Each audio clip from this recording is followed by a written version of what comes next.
Il rientro comincia sempre qualche giorno prima. L'ultima sera di vacanza ha un'atmosfera particolare. La valigia è ancora aperta, ma sul telefono hai già controllato l'orario del giorno dopo. Magari compare l'anteprima di una mail di lavoro e non la apri, però quelle poche parole bastano a cambiare il tono della serata. Fino a un momento prima pensavi a dove cenare. Adesso la mente è già alla sveglia, al traffico, alle persone che chiederanno che cosa è rimasto indietro. Le ferie non sono ancora finite e tu sei già rientrato. È una sensazione comune, tanto che spesso la liquidiamo con una battuta. Bella la vacanza, peccato dover tornare alla vita vera. Ma che cosa ci pesa davvero quando quella vita ricomincia? La spiegazione più semplice è che una cosa piacevole sta finendo. È normale essere dispiaciuti quando lasci un luogo in cui sei stato bene, quando magari diminuiscono le ore trascorse con le persone che ami o quando devi rimettere la sveglia. Non ogni malinconia contiene un messaggio nascosto sulla tua esistenza. A volte hai soltanto bisogno di qualche giorno per riprendere il ritmo. Eppure ci sono rientri in cui la reazione sembra più grande della vacanza appena conclusa. Non senti solo nostalgia per ciò che lasci, avverti chiusura, come se nel giro di poche ore tutto il tempo tornasse a essere prenotato. E questa sensazione vale la pena osservarla senza però trasformarla subito in un problema da risolvere. Durante le ferie non fai necessariamente ciò che vuoi in ogni momento. Puoi avere figli da seguire, parenti da visitare, ritardi, spese impreviste, giornate che non assomigliano affatto alle fotografie. Però cambia spesso il rapporto con le ore. Decidi con maggiore libertà quando alzarti, quando restare a tavola, se fare una passeggiata, se rimandare qualcosa al giorno dopo. Anche una giornata poco riuscita conserva una quota di scelta che nella vita lavorativa può ridursi molto.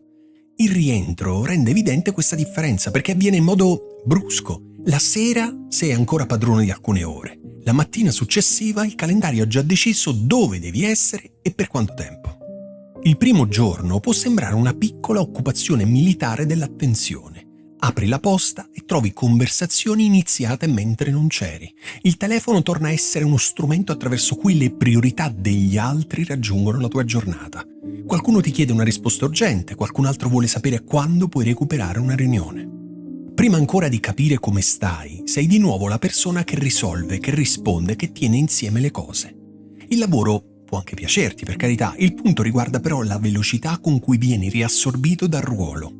Nel giro di un'ora le giornate appena trascorse sembrano lontanissime, quasi come se appartenessero a qualcuno che aveva più spazio mentale di te.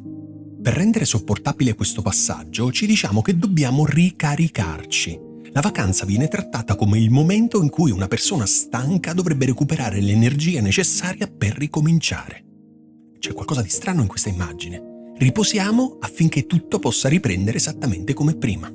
Se al rientro siamo già affaticati, pensiamo di aver riposato male. Forse abbiamo organizzato troppe escursioni, forse abbiamo usato troppo il telefono oppure abbiamo dormito poco. Sono possibilità reali, certo, ma una batteria, dopo essere stata caricata, non si domanda se desidera tornare dentro lo stesso apparecchio. Una persona può riposare davvero e sentire comunque resistenza verso il modo in cui le sue energie verranno utilizzate. Questa resistenza viene spesso chiamata pigrizia, soprattutto da noi stessi. Ti rimproveri perché dovresti essere grato di avere un lavoro, perché tante persone non possono permettersi una vacanza o perché, in fondo, non ti aspetta nulla di terribile. Tutto vero, ci mancherebbe. Eppure la gratitudine imposta raramente chiarisce ciò che succede. Puoi riconoscere i tuoi privilegi e sentire ugualmente che qualcosa nel rientro ti comprime. Le due cose possono assolutamente convivere. Il disagio non stabilisce che la tua vita sia sbagliata e non ti autorizza a disprezzare le responsabilità. Ti mostra soltanto che il passaggio da un tempo relativamente aperto a uno già distribuito produce una reazione. Ignorarla perché gli altri stanno peggio non aiuta nessuno. Un aspetto curioso è che l'ansia del rientro comincia spesso con diversi giorni d'anticipo. L'ultima parte delle ferie viene consumata dal calcolo di ciò che finirà. Conti le mattine rimaste, pensi alle valigie e immagini la quantità di lavoro accumulata. Così il lavoro occupa anche il tempo in cui non stai lavorando, senza aver bisogno di chiederti il permesso. Non lo fa materialmente, sei tu che inizi a prepararti nel tentativo, comprensibile ci mancherebbe, di ridurre l'impatto. La mente prova il lunedì come si prova una conversazione difficile. Il risultato è che perdi una parte del riposo e arrivi al rientro con la sensazione di non essere mai stato davvero lontano. La tentazione a quel punto è cercare una strategia per eliminare rapidamente la tristezza, sistemare la casa prima di partire, lasciare un giorno libero tra il viaggio e l'ufficio, preparare una lista breve per la prima mattina. Possono essere accorgimenti utili, ci mancherebbe, nessuno di essi, però, risponde alla domanda sollevata dal contrasto. Se ciò che ti spaventa è il traffico, puoi cambiare orario. Se hai la posta accumulata, puoi proteggere la prima ora, ma quando il pensiero è un indistinto non voglio tornare, qualsiasi soluzione rischia di essere troppo piccola oppure inutilmente radicale. Prima di organizzare meglio il rientro, serve capire a che cosa ti senti di tornare. Prova a osservare il momento preciso in cui cambia il tuo umore. Accade quando pensi alla sveglia? Quando immagini una persona specifica? Quando vedi le notifiche? Quando indossi certi vestiti? O quando pensi al tragitto? La risposta non deve essere profonda. Potresti scoprire che a pesare è un'ora di viaggio, non il lavoro. Oppure l'obbligo di mostrarti subito disponibile, come se l'assenza avesse creato un debito da restituire. A volte è il rumore continuo delle richieste. Dare un nome alla scena restringe il problema e impedisce alla mente di trasformare l'intera vita in qualcosa da cui fuggire. C'è una frase molto semplice che puoi completare senza cercare di essere ragionevole. Non voglio tornare a.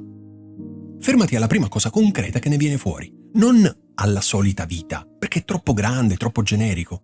Magari non vuoi tornare alle riunioni che interrompono ogni lavoro, oppure al tono con cui una persona ti parla, oppure alla sensazione di dover dimostrare continuamente che stai facendo abbastanza.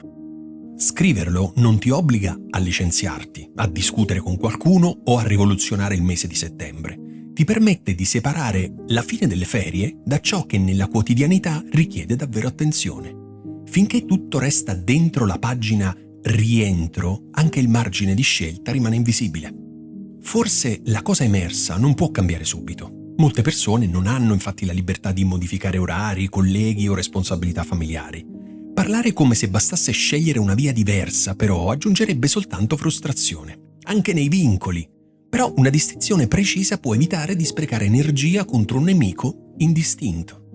Se ti pesa essere raggiungibile in ogni momento, puoi almeno osservare quando questa disponibilità è realmente richiesta e quando è diventata automatica. Se il problema è il modo in cui cominci la giornata, potresti proteggere 10 minuti prima di aprire la posta. Il cambiamento utile, quando esiste, nasce più facilmente da una scena riconoscibile che da una condanna generale della propria vita. Il minimalismo, in un momento come questo, potrebbe riguardare il modo in cui permetti al lavoro di rientrare. Dopo un'assenza sentiamo spesso il bisogno di recuperare tutto insieme, quasi dovessimo cancellare immediatamente le tracce della vacanza. Rispondiamo a ogni messaggio, accettiamo appuntamenti, riempiamo la prima settimana per dimostrare di essere tornati pienamente operativi. Nel giro di 2 giorni abbiamo ricostruito lo stesso sovraccarico dal quale ci eravamo allontanati. Un rientro più essenziale non richiede un settembre vuoto. Può consistere nel non considerare ogni arretrato ugualmente urgente e nel lasciare che alcune richieste aspettino il tempo che avrebbero atteso se fossimo rimasti assenti un giorno in più. Questo gesto ha anche un significato meno pratico, se vuoi. Evita che il ritorno al lavoro cancelli immediatamente la persona che eri in vacanza. Non perché in ferie emerga necessariamente il tuo vero io. Anche lì interpreti dei ruoli, gestisci delle aspettative e puoi sentirti inquieto. Però in quei giorni potresti aver ritrovato una parte che nella routine riceve poco spazio. Magari hai letto al mattino, hai parlato più a lungo con qualcuno, hai camminato senza trasformare il percorso in un esercizio. Portare qualcosa nel rientro non significa riprodurre la vacanza durante l'anno, significa domandarti perché una qualità così semplice debba esistere soltanto quando il lavoro si interrompe. Potresti accorgerti, per esempio, che il luogo visitato conta meno della possibilità di concludere una giornata senza valutarne la produttività. Oppure che durante le ferie hai avuto conversazioni non compresse tra un impegno e l'altro. Queste scoperte non diventano automaticamente nuovi progetti, e forse è anche meglio così. Se le trasformi subito in un programma di miglioramento, rischi di aggiungere un altro compito alla vita che già ti pesa. Puoi iniziare riconoscendo la qualità che vorresti non perdere del tutto. In alcuni casi basterà proteggerla una volta a settimana, in altri ti mostrerà una questione più grande da affrontare con calma e senza slogan. Anche la tristezza per la fine delle ferie merita di restare, almeno un poco. Ogni ritorno contiene la perdita di una possibilità. Le giornate avrebbero potuto continuare in un altro modo e invece riprendono una forma conosciuta. Affrettarsi a essere positivi può impedirci di salutare ciò che è finito. Puoi essere dispiaciuto, ovviamente, senza concludere però che il resto dell'anno sia insopportabile. Puoi avere nostalgia e nello stesso tempo riconoscere che una parte della routine ti sostiene. Le emozioni del rientro sono spesso mescolate. Sollievo nel ritrovare casa, irritazione per gli orari, piacere di rivedere qualcuno, timore di perdere nuovamente spazio. Ridurle a semplice ansia significa perdere le differenze che potrebbero orientarti. Tra qualche giorno la sveglia suonerà e quasi certamente il corpo riprenderà il ritmo prima di quanto immagini. Le mail diminuiranno, la valigia tornerà al suo posto e la vacanza diventerà una cartella di fotografie che magari aprirai sempre meno. Proprio per questo il momento del rientro è davvero prezioso. Per pochi giorni il contrasto è ancora abbastanza netto da mostrarti aspetti che in ottobre sembreranno invece normali. Non devi usarlo per prendere decisioni drastiche, puoi usarlo per raccogliere un'informazione prima che l'abitudine la renda di nuovo silenziosa. Completa quella frase, non voglio tornare a, e guarda quale parte della tua giornata sta chiedendo di essere vista. Se scopri che il peso non riguarda soltanto il rientro, ma la direzione verso cui stai andando, il video che trovi ora sullo schermo continua esattamente da lì. Parla di ciò che accade quando diventiamo molto bravi a migliorare una vita senza chiederci se questa ci appartenga ancora. Si intitola Stai migliorando una vita che non vuoi davvero. Guardalo dopo questo, perché la domanda aperta dalle ferie potrebbe avere radici più profonde del lunedì che invece ti aspetta. Grazie.